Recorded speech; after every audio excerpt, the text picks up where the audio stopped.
सवालात आ रहे हैं अभी मेरे पास, लेकिन जब आपकी गुफ्तगू सुन रहा था तो आपने खजाने की गुमशुदगी की बात बताई कि उसका खजाना नहीं मिल रहा था। हम में से भी बहुत सारे लोगों का एक खजाना कहीं मिल नहीं रहा, गुम हो गया है। उसको तलाश करने के लिए कुछ बताइए। वो खजाना है नमाज। बाकी सब हम कर रहे हैं, लेकिन नमाज की पाबंदी में हम बड़े कमज़ोर पड़ जाते हैं। हम में से बहुत सारे लोगों का ये आलम है।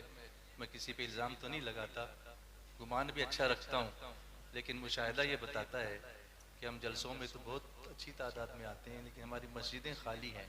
इस खजाने को कैसे तलाश किया जाए? आज शाबान की 3री तारीख है जी।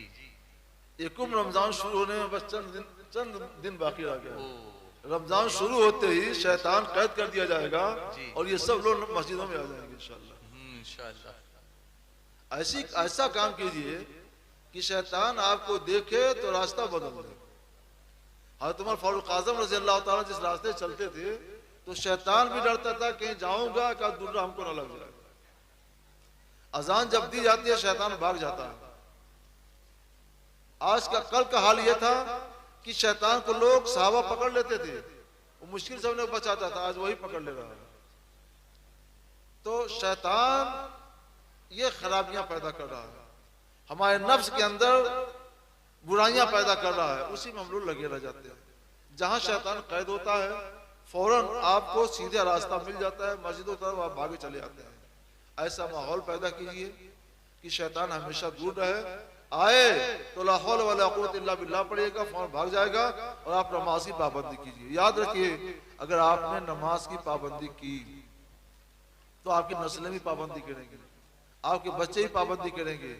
और जिस घर में अल्लाह का जिक्र होता है, इबादत होती है, रियाजत होती है, उस घर में रहमत के फरिश्ते आते हैं। सुभान अल्लाह, सुभान। उस घर में अल्लाह की तरफ से बरकत नाजिल होती है, तिलावत होती है तो सकीना नाजिल होता है। फिर अगर आपने ये काम किया, आपके घर में सकीना नाजिल हो, रहमत के फरिश्ते नाजिल हो, इत्मीनान नाजिल हो, खैर बरकत नाजिल हो, तो फिर दुनिया आपको परेशान नहीं कर सकती है। आप सुकून चाहते हैं, सुकून दिल, तो नमाज पढ़िए, अल्लाह का जिक्र कीजिए, शैतान को दूर रखिए, आपको अल्लाह ताला सब बुलंद कर देगा। सुभान अल्लाह। अल्लाह हम सबको नमाज की पाबंदी की तौफीक अता फरमाए।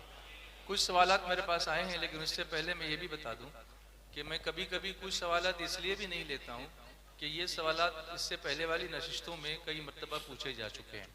और SDI चैनल जो यूट्यूब पर है, उस यूट्यूब चैनल पर वो नशिस्तें मौजूद हैं। आप SDI चैनल को सब्सक्राइब करें, ये सुन्नी दावत इस्लामी का ऑफिशियल चैनल है। इसी तरह हुजूर सिराजुल फुक़हा के नाम से मुफ्ती निज़ामुद्दीन साहब ऑफिशियल इस नाम से एक यूट्यूब चैनल मौजूद है, उस पर भी वो सारी नशिस्तें अपलोडेड ऑलरेडी हैं, पहले से ही हैं। तो आप उनको भी देखा करें। यानी ऐसा नहीं कि एक नशिस्त यहाँ होगी उसके बाद आप घर चले गए फिर आपको जवाबात नहीं मिलेंगे। बहुत सारे ऐसे सवालात जो आपके जहन में मौजूद हैं, उनके जवाबात पहले ही से वो नशिस्तों में मौजूद हैं। इसलिए इल्म हासिल करने के लिए इन सवालों जवाब की नशिस्तों को देखा करें। एक साहब ये पूछते हैं, अगर कोई नापाक कपड़ा धोबी को दे दे तो क्या उसके धोने से कपड़ा पाक हो जाएगा? धोबी के धोने से नापाक कपड़ा ही दे दिया जी।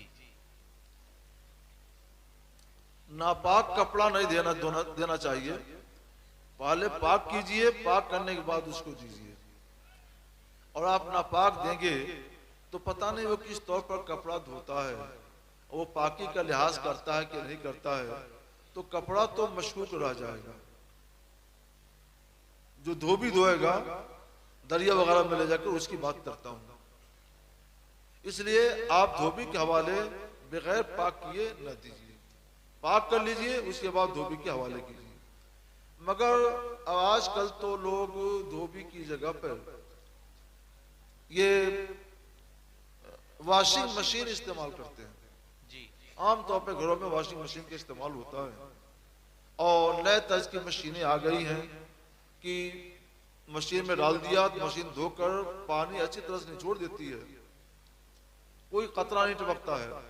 अगर इस तौर पे 3 मरतबा वो कपड़ा धो दिया जाए तो वॉशिंग मशीन से धुलाई भी हो जाएगी और कपड़ा पाक हो जाएगा। अच्छा। तो आपके जरिए या बाल बच्चों के जरिए अगर कपड़ा इस तौर पर धोया जाए तो वो पाक है, जबकि ऐसी वॉशिंग मशीन के जरिए हो, जी धोबी के जरिए हो तो मशकूक है। जी। एक बार सब लोग दुरूद शरीफ पढ़ लीजिए। और हमारे SDI चैनल वाले भाई की ख्वाहिश पर मैं इस माइक को उस तरफ कर लेता हूँ ताकि ये व्यू जो है ब्लॉक ना हो, इस तरफ से।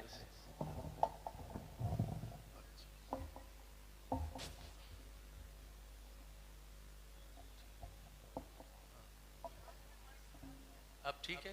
हाँ, थोड़ा उसको आगे ले लीजिए। आप तो बैठे हैं ना वॉल्यूम बढ़ाने के लिए, तो आप अपना वहां पर कंट्रोल कीजिए। जी। एक सवाल ये है, क्या कोई अपनी ज़कात की रकम मदरसे को न देकर बराह रास्त मदरसे के बच्चे को दे दे तो क्या ज़कात अदा हो जाएगी? मदरसे का तालिब इल्म अगर फकीर है, मोहताज है और आकिल बालिग है, कब्जा करना जानता है, तो उसको देने से भी ज़कात अदा हो जाएगी। जी। लेकिन इन मदरसों का ख्याल रखना चाहिए, क्योंकि मदरसा एक नहीं, जितने तलबा पढ़ने आते हैं सबका ख्याल करता है और सबकी तालीम का मुकम्मल बंदोबस्त करता है। इसलिए आप मदरसे को दीजिए और जो फकीर गरीब मोहताज तालिब इल्म आपकी निगाह में हो उनको भी कुछ माहाना पेश कर दिया। जी। कुछ लोग सिर्फ अहले बैत को मानते हैं और सहाबे किराम को नहीं, या उसमें से कुछ को मानते हैं और कुछ को नहीं, तो हमारा अकीदा क्या होना चाहिए? हमारा अकीदा ये है कि जितने भी सहाबे किराम हैं वो सब सारी उम्मत से अफजल है। सुभान अल्लाह, सुभान अल्लाह। हुजूर सल्लल्लाहु अलैहि वसल्लम ने फरमाया, अकरिमु असहाबी फइन्नहुम खियारुकुम, मेरे सहाबा की ताजीम करो क्योंकि वो तुम में सबसे अफजल है। सुभान अल्लाह। और एक हदीस में है कि हुजूर सल्लल्लाहु ताला अलैहि वसल्लम ने फरमाया, ला तसुब्बु असहाबी फलौ अन्ना अहदकुम अनफक़ा मिस्ल उहुदिन ज़हाबा मा बलग़ा मुद्दा अहदिहिम वला नसीफ़ा। मेरे सहाबा की शान में बेअदबी ना करो, किसी भी सहाबी की शान में, कि अगर तुम में से कोई उहुद पहाड़ के बराबर सोना भी राह खुदा में खर्च करे, उहुद पहाड़ बहुत बड़ा पहाड़ है, मीलों फैला हुआ है, उहुद पहाड़ के बराबर सोना भी राह खुदा में खर्च करे, तो मेरे किसी साहबी ने आध शेर जो भी अल्लाह के रास्ते में खर्च किया तो ये उहुद पहाड़ बराबर सोना उसके बराबर नहीं हो पाएगा। सुभान अल्लाह, सुभान अल्लाह, सुभान अल्लाह। मैं सोचता तो पहले बचपन में जब हदीस सुनी थी कि कहाँ उहुद पहाड़ और कहाँ आधा शेर जौ, कहाँ जौ और कहाँ सोना, और कहाँ पहाड़ बराबर और कहाँ आध शेर, क्या मुनासिबत है, ऐसा क्यों है? तो जो गौर करता है उसे मिल भी जाता है। तो समझ में ये आया कि उन्होंने जिस वक्त ये आधा शेर जो दे दिया था तो इस्लाम की खिदमत के लिए दिया था, इस्लाम की हिफाजत के लिए दिया था। अगर कोई आदमी एक घूंट किसी प्यासे को पिलाकर उसकी जान बचा दे तो एक घूंट पानी 1000 टन पानी से बेहतर है जिससे उसकी जान नहीं बचती है। बहुत सी सबीलें लगाई जाती हैं मुहर्रम में और दूसरे मौके पर, अच्छे अच्छे शरबत बनाए जाते हैं, बहुत सवाब है, लेकिन उससे जान नहीं बचती है। अगर किसी ने एक घूंट किसी की प्यास से जान जा रही थी और एक घूंट पानी पिला करके किसी ने उसकी जान बचा दी तो एक घूंट पानी हजारों मन शरबत से बेहतर है, करोड़ों मन शरबत से बेहतर है। जी सुभान अल्लाह। इसी तरह से साहबे कराम ने आज से जो देकर जो इस्लाम की हिफाजत की, इस्लाम को बर्बादी से बचाया, वो हमारे उहुद पहाड़ के बराबर सोने से भी बेहतर है। जिन्होंने इतनी बड़ी खिदमत की है उनके बारे में हर आदमी सोचे कि उसके ईमान का फैसला क्या होना चाहिए। ईमान है तो यही फैसला होगा कि सबकी ताजीम करना चाहिए, सुभान अल्लाह, सबकी ताजीम करना चाहिए। सुभान अल्लाह। कुरान पाक में है तमाम सहाबा के बारे में अल्लाह फरमाता है वकुल्लन वअदल्लाहुल हुस्ना, अल्लाह ने जितने सहाबा हैं सबके लिए जन्नत का वादा फरमा लिया। सुभान अल्लाह, सुभान अल्लाह, सुभान। तो जब कुरान कहता है सारे सहाबा जन्नती, रसूलुल्लाह कहते हैं सारे सहाबा तुम में सबसे अफजल, सरकार फरमाते हैं कि उनका आधा शेर जो भी तुम्हारे ऊद पहाड़ के बराबर सोने से भी बेहतर है। तो उनके बारे में हम आले हक अहले सुन्नत व जमात का अकीदा यही है कि वो लोग तमाम उम्मत में सबसे अफजल हैं। उन्हीं के जरिए हमें अल्लाह की किताब कुरान मिली है, उन्हीं के जरिए हम तक रसूलुल्लाह की हदीस मिली है, उन्हीं के जरिए हम तक इस्लाम पहुंचा है, उन्हीं के जरिए हम तक इस्लाम के अहकाम पहुंचे हैं। उनका हमारे ऊपर बड़ा एहसान है, इसलिए हम उनके एहसान का शुक्रिया अदा करते हुए उनका अदब करते हैं, उनकी ताज़ीम करते हैं, उनको जन्नती मानते हैं। सुभान अल्लाह। तो हम अहले बैत की भी मानने वाले हैं और सहाबा के भी मानने वाले हैं। अहले सुन्नत का है बेड़ा पार असहाबे हुजूर, नज्म है और नाम है इतरत रसूलुल्लाह की। सुभान अल्लाह, सुभान अल्लाह। एक शख्स बीमार है, पेशाब की थैली लगी हुई है, न उठ सकता है न चल सकता है, जिसको इंग्लिश में कहते हैं ही इज बेड रिडन। तो क्या तयम्मुम से नमाज पढ़ सकता है? न उठ सकता है न बैठ सकता है, पेशाब की थैली भी लगी हुई है। हाँ, तो पेशाब खतरा बराबर आता रहेगा, आता रहता है। हाँ, वो पेशाब तो निकलता ही रहेगा। हाँ, पेशाब बराबर निकलता ही रहेगा। जी, वो वजू करे, हर नमाज के वक्त में ताज़ा वजू करे, और उस नमाज जब तक कि नमाज के वक्त बाकी है तब तक नमाज पढ़े, कुरान की तिलावत करे, और भी जो इबादतें वजू से जुड़ी हुई हैं वो इबादतें कर सकता है। लेकिन वो बिस्तर पर है, उठ नहीं सकता। अच्छा जी, कोई वजू करा दे, अच्छा कोई करा दे उसको। हाँ कोई वजू करा दे, ले वो लेटा रहे जी, और इस तौर पर बर्तन रखा जाए कि उसके लेटे लेटे उसको वजू करा दिया जाए, तो चेहरा भी धो दे, हाथ भी धो दे, पाँव भी धो दे। कौन सी पोजीशन होगी जब वो तयम्मुम उसके लिए जायज होगा? किस हालत? जब पानी न मिले और पानी के इस्तेमाल पर उसे कुदरत न मिले तब। हाँ, यानी पानी इस्तेमाल करेगा तो बीमारी बहुत बढ़ जाएगी। या देख रहा है पानी वहां मौजूद है मगर शेर भी मौजूद है, पानी लेने जाएगा तो शेर इसको अपना लुकमा बना लेगा। अच्छा, या पानी है ही नहीं तो उस वक्त उसको तयम्मुम की इजाजत मिलेगी।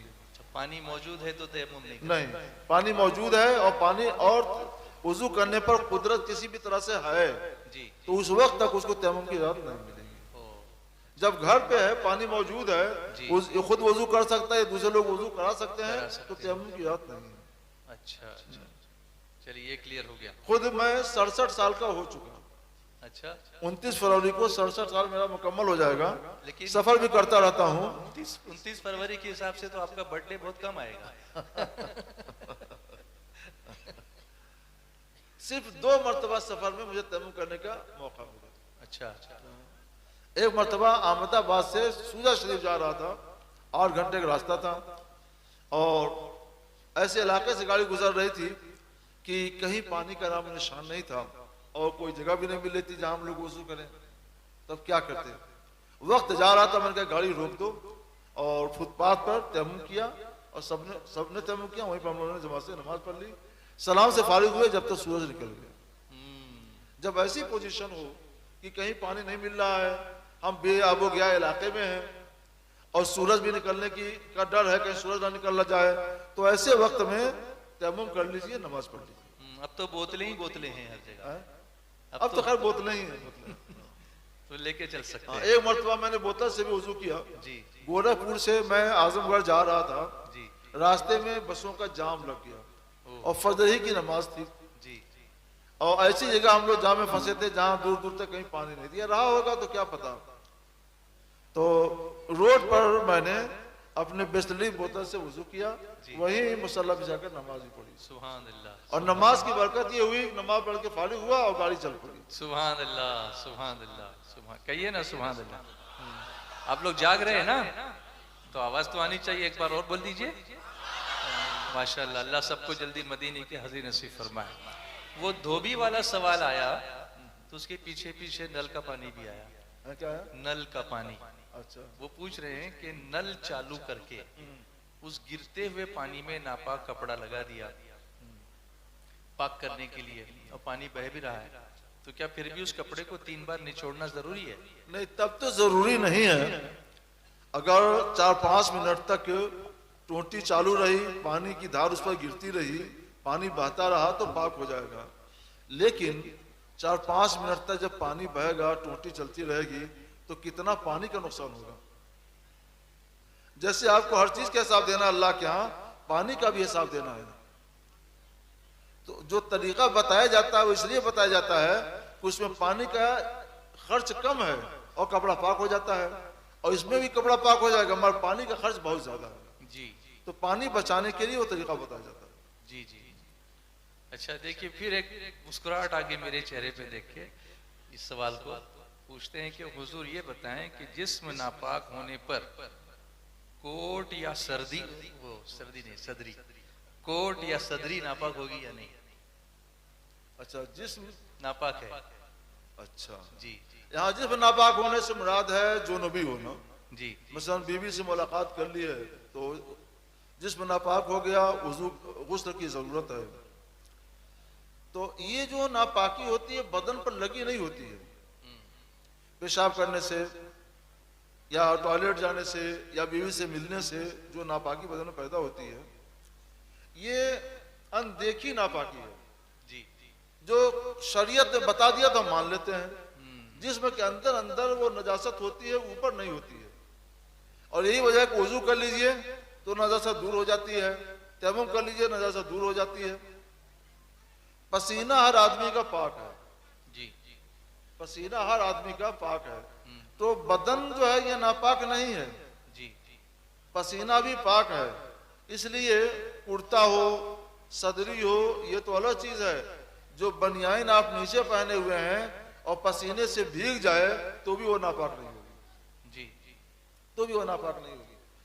बुखारी शरीफ की हदीस में है, मुस्लिम शरीफ में भी हदीस है और भी किताबों में ये हदीस है कि हजरत अबू हुरैरा रज़ी अल्लाह ताला अन्हु को जनाबत हो गई, सोए थे, गुस्ल की हाजत हो गई, उठे तो शर्मिंदा हुए कि अब क्या करें।